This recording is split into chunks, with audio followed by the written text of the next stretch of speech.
76ers move up to 11th in the Eastern Conference after a 126-122 win against another team tanking in the Utah Jazz. Let's break it down right here on Locked On 76ers.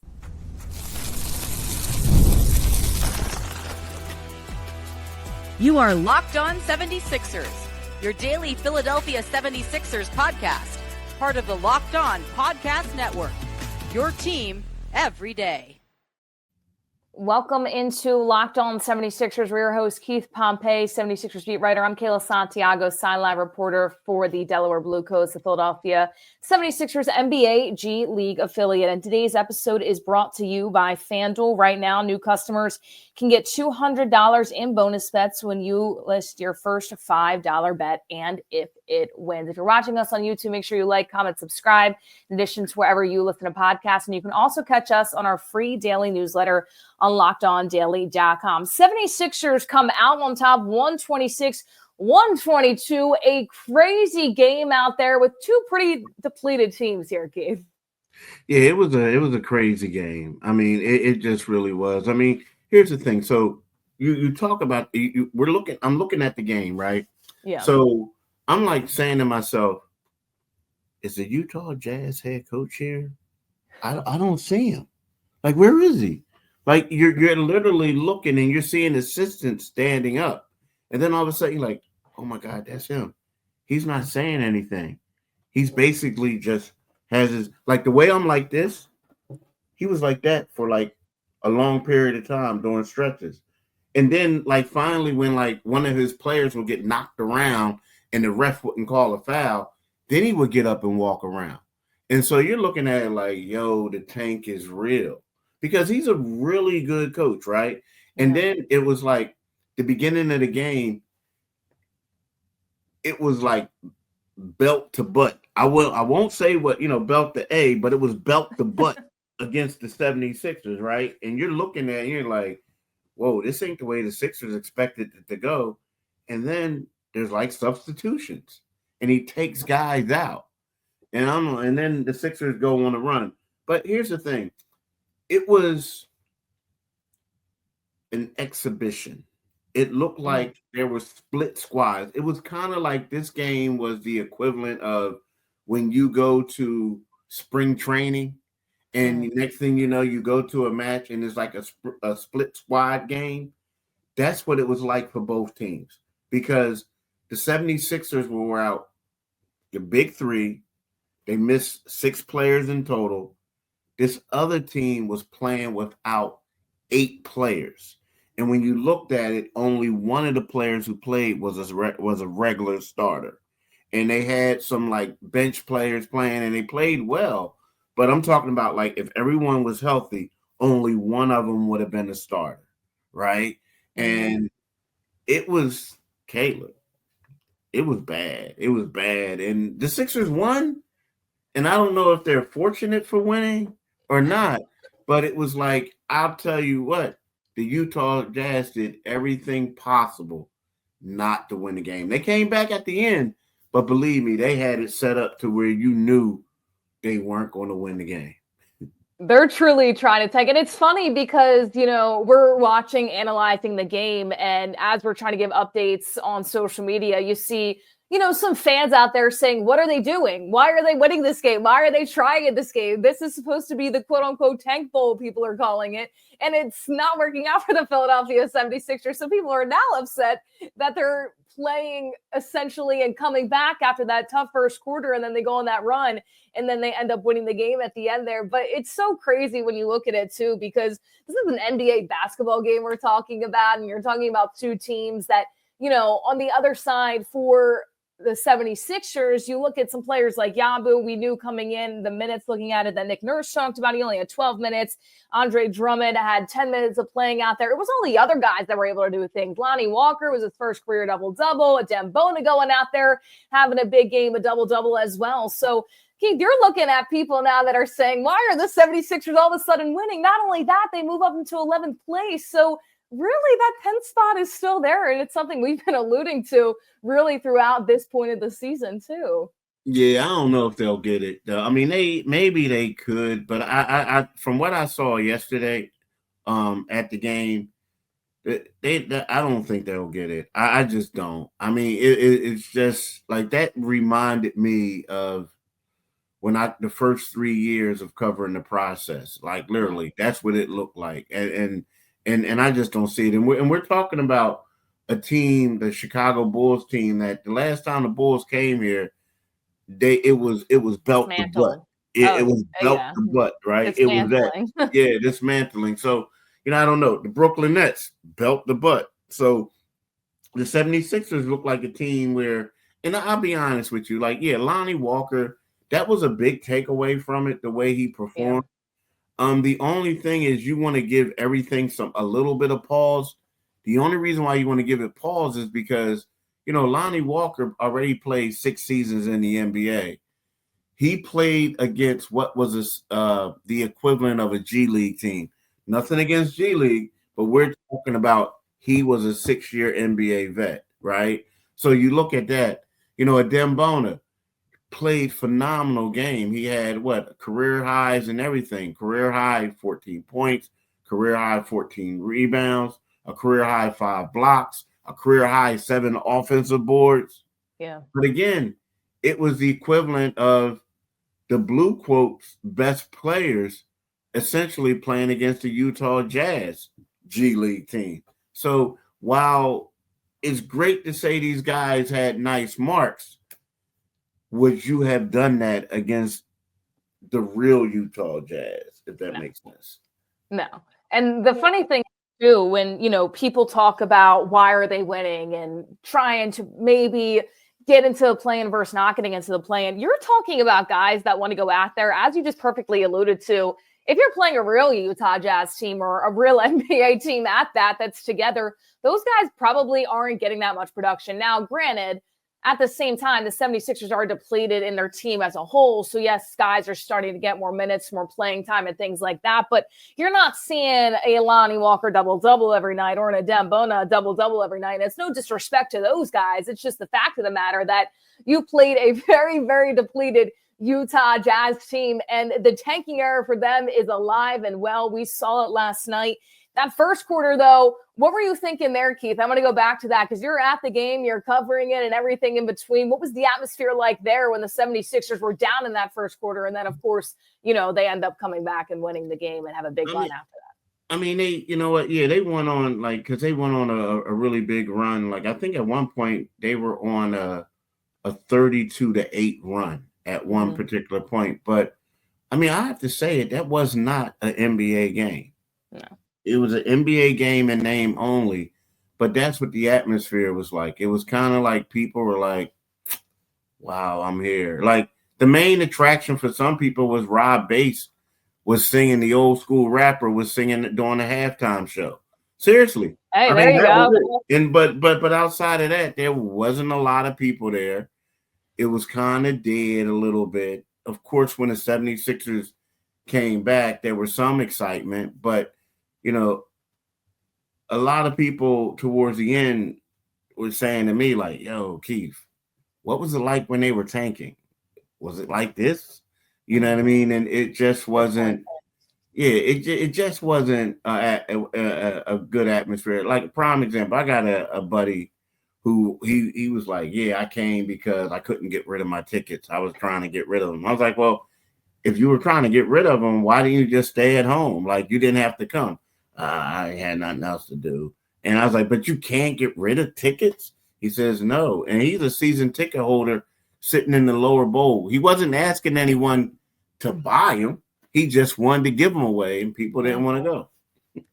Yeah, they don't. Even if there's a win at that point, but you can get tickets so cheap now at this point. So if you want a whole family night out like you've never had before now, granted, we can't promise you're going to see high-level NBA action because you won't at this point of the season for the Philadelphia 76ers, but they're cheaper than ever at this point. That's a positive to look at if you're trying to take the family out on the 76ers nighting. But nevertheless, they do come out on time, 126-122. We'll keep breaking this down on the other side. Don't go anywhere. We've got more coming your way right here on Locked On 76ers. And with a break in the action, we have to tell you about DoorDash. NBA fans, get ready. They swoosh, you save. Thanks to Dash Pass, every time a player drops 50 or more points in a game, you score a huge deal the next day. It's simple. When any player scores 50 or more in a game during the 24-25 NBA regular season, Dash Pass members get 50% off an order, up to $10 off the next day from noon to midnight. Here are a few ways you can take advantage of this deal. The game day feast. After an epic 50-point performance, celebrate by ordering wings, pizza, or burgers from your favorite spot delivered straight to your door. Late night cravings, whether you're staying up watching highlights or just need a midnight snack, this is really good for those people that work late nights and definitely want to just get a little bit of something. Maybe your dinner time's a little bit later than the normal. For others as well, you can use Dash Pass to grab something delicious while saving big too. Lunch on the go. Need a quick and easy lunch the next day with Dash Pass. You get your favorite meals with $0 delivery fees and reduced service fees. Plus, now you save even more with this exclusive NBA offer. Fueling your watch party. Plenty to catch the next game. Order your go-to snacks and meals at a discount and get ready for more high-scoring action. Make sure you sign up for Dash Pass and be ready to save. When any player scores 50 or more in a game, Dash Pass members get 50% off an order the next day, up to $10 off. Just use promo code NBA50 from noon to midnight after a 50-point game on eligible orders at participating merchants. Must have an active Dash Pass account.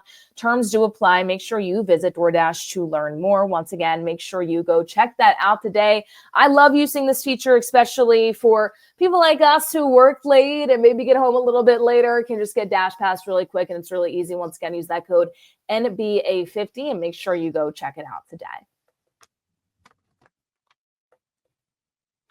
So once again, 76ers come out on top, 126-122. 22 wins on the season. That moves them up to 11th place, and that's right below them with 21. Bulls right above them with 26 as well. There was a lot of different things in this game from the 76ers where you look at it and you say, okay, well, it's a battle of just two really bad teams and one team that wants to be worse than the other and not go out there and play.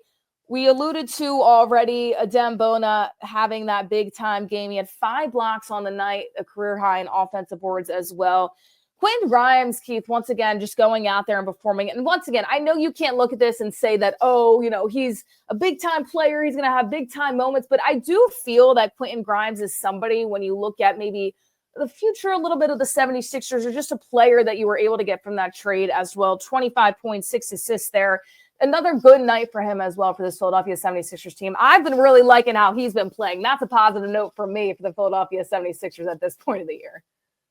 Yeah, I mean, the thing is, like, you know, Quentin Grimes, okay, no offense, but some of the players that the 76ers had playing tonight are a lot of fringe NBA players, right? I mean, if we're going to be real, like Jared Butler is a fringe NBA player right now. You know, Ricky Council, he shows that he has some potential, but right now he's lacking a lot of confidence. And he's like, with him lacking confidence, he plays like a fringe player. He plays like a player who's unsure of himself. Well, Quentin Grimes looked like a bona fide NBA player who was basically doing enough to help his team win. Now, if that makes sense to you, like he was a minus 17, right? Like Justin Edwards was a minus 34, right? But when you look at it, it was kind of like he shot the ball, talking about Quentin. He was 6 for 13, 4-9 on threes. He made all 9 of his free throws. The 3 throws that he made at the end of the game basically clinched the victory, so to speak, right? Yeah. You know, he did a pretty good job of running the offense as the point guard, even though he's a 2 guard with those 6 assists you talked about. And he did have 2 steals and 1 block. So I looked at it as it was one of those things where you say, okay, we're not going to play you a lot of minutes.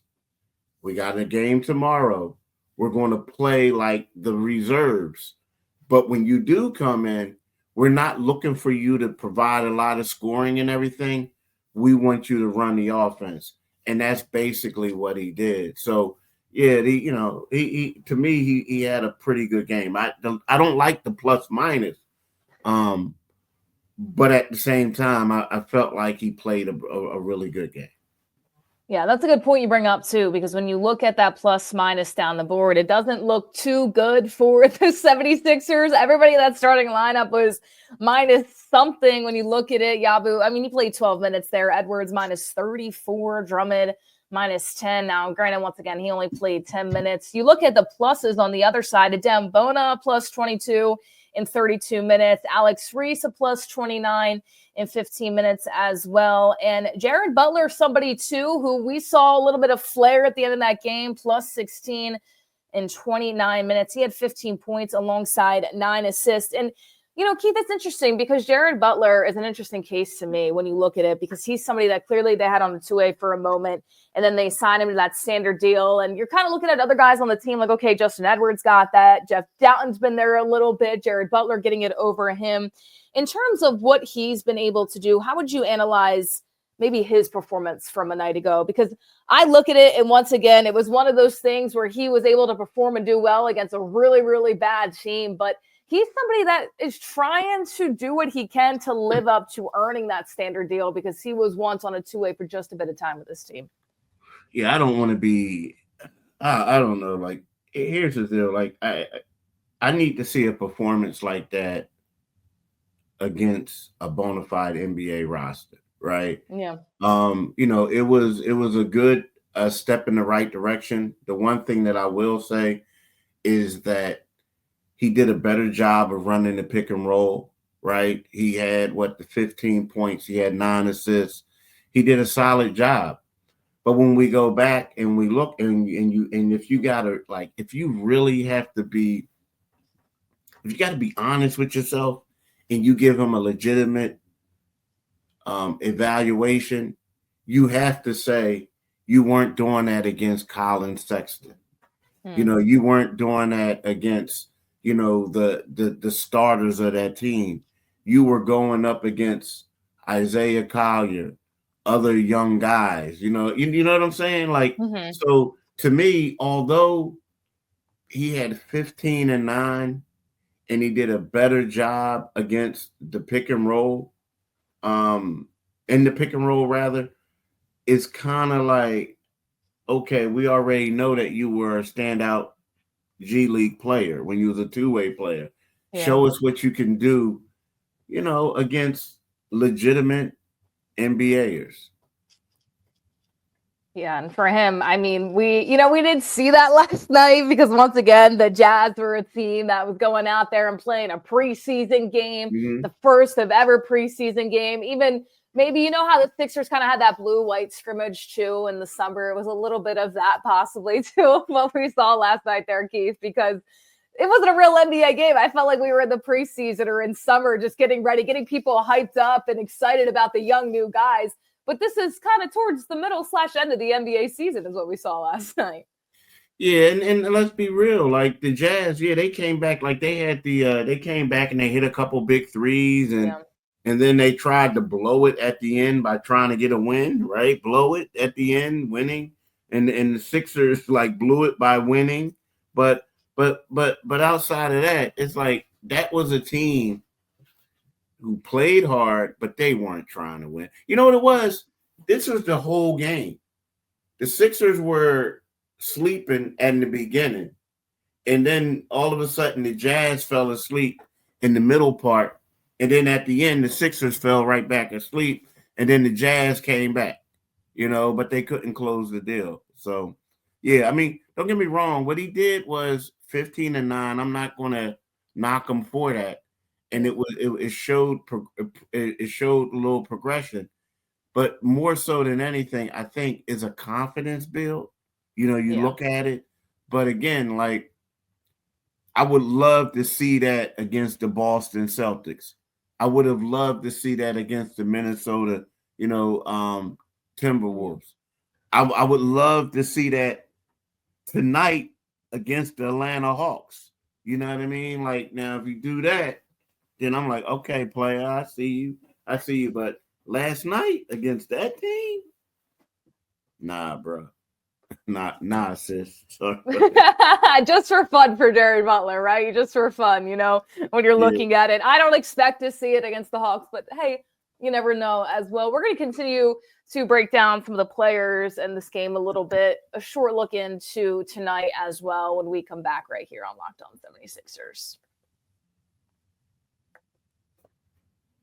And we do have to tell you about FanDuel. I know everybody watching, if you enjoy sports betting, if you enjoy the over-unders, you know about FanDuel and you have to love it because you can do it on every single sport. NBA, NFL, NHL, MLB is coming back as well. They're in spring training. And that college basketball tournament that's coming up as well. A little bit of March, some madness in addition to that too. And March Madness is here, and FanDuel is giving you the chance to get in on the action like never before. Right now, new customers can get $200 in bonus bets when your first $5 bet wins. That's $200 extra bucks to use on everything from buzzer beaters to Cinderella stories and even who's cutting down the nets. Picking my favorites.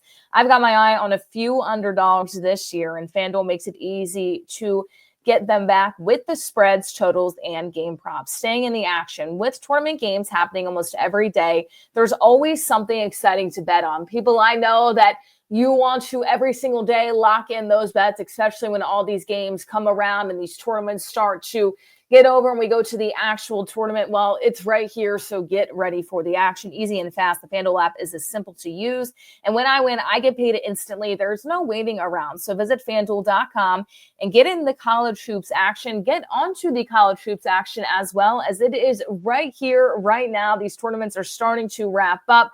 A lot of tournaments happening next week, and then we go into the full swing of things into the madness of March. It's all tournament long, so make sure you go check out FanDuel today.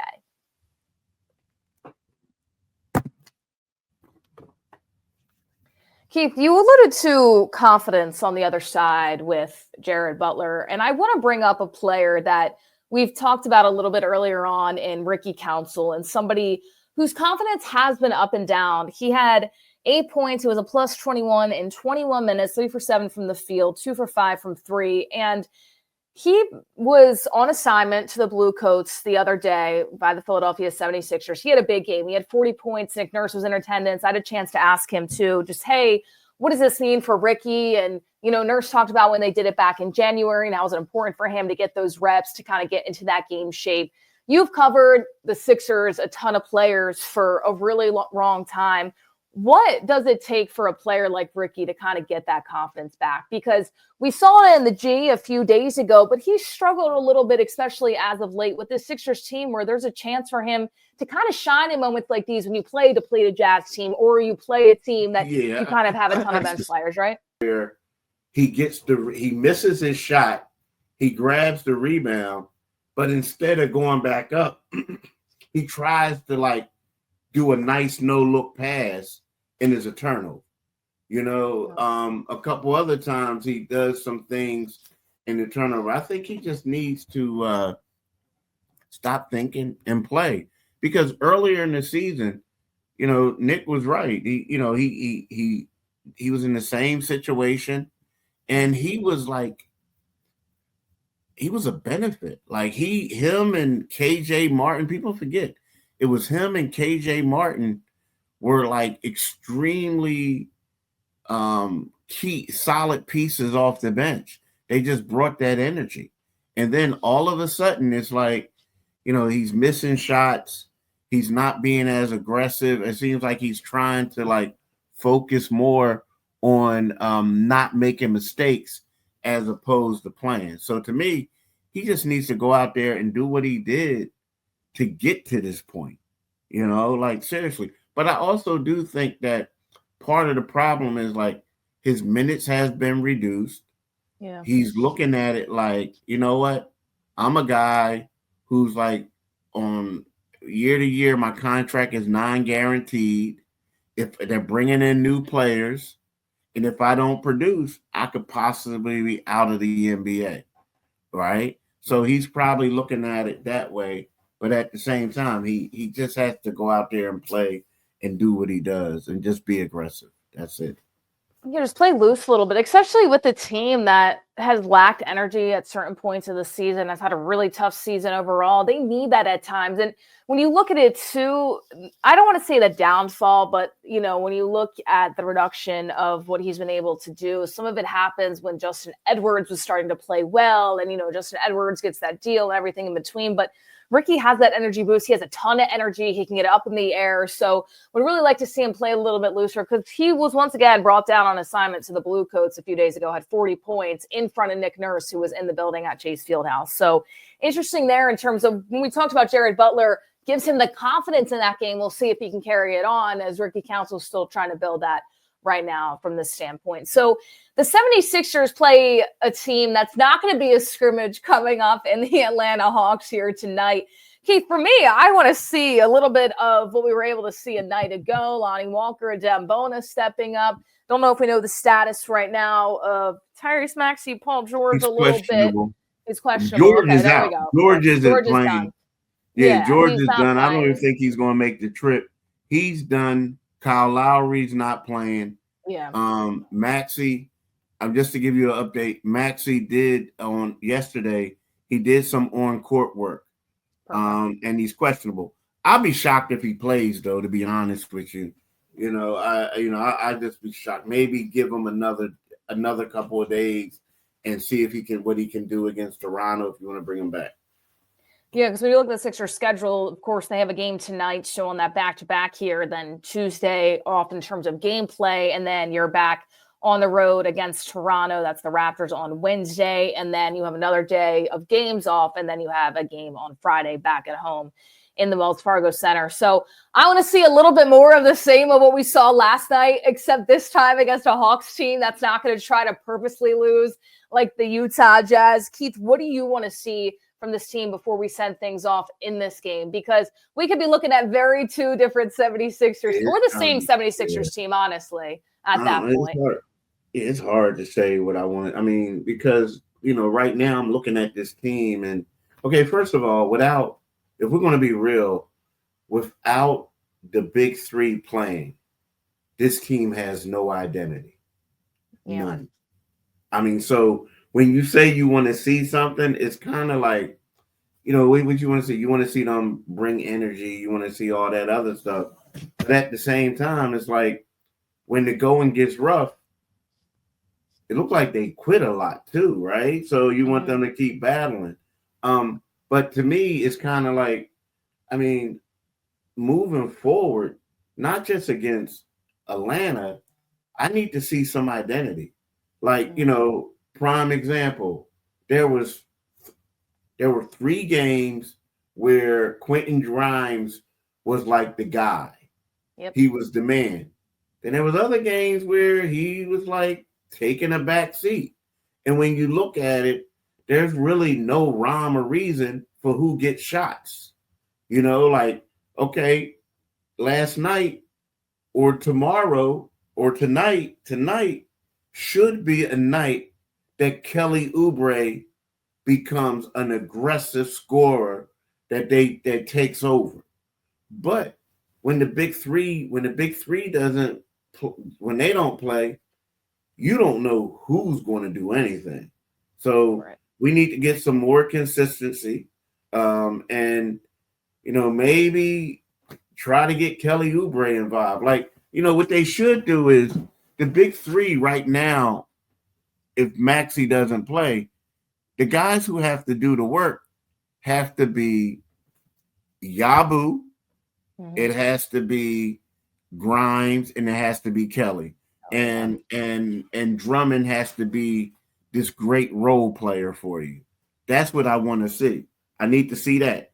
But unfortunately, like I said, they don't have an identity. They do whatever. They do. And they tried last night to come out with a win. That they did. And it was more, I don't know if it was more the Sixers wanting to win or the Jazz purposely trying to lose. I might give it more to the Jazz on that one. So the Jazz tanking better and wanting to purposely lose that game last night. Nevertheless, the 76ers do come out with the victory, 126-122. Once again, as we alluded to, they are back in action on the road against the Atlanta Hawks tonight at 7:30 p.m. So we will catch you guys after the game as well, right here on Locked On 76ers a little bit after that. And you can check us out once again on YouTube, wherever you listen to podcasts, and our free daily newsletter on LockedOnDaily.com. Thank you guys all so much for tuning in. For Keith Pompey, I'm Kayla Santiago saying so long, and we'll see you guys next time.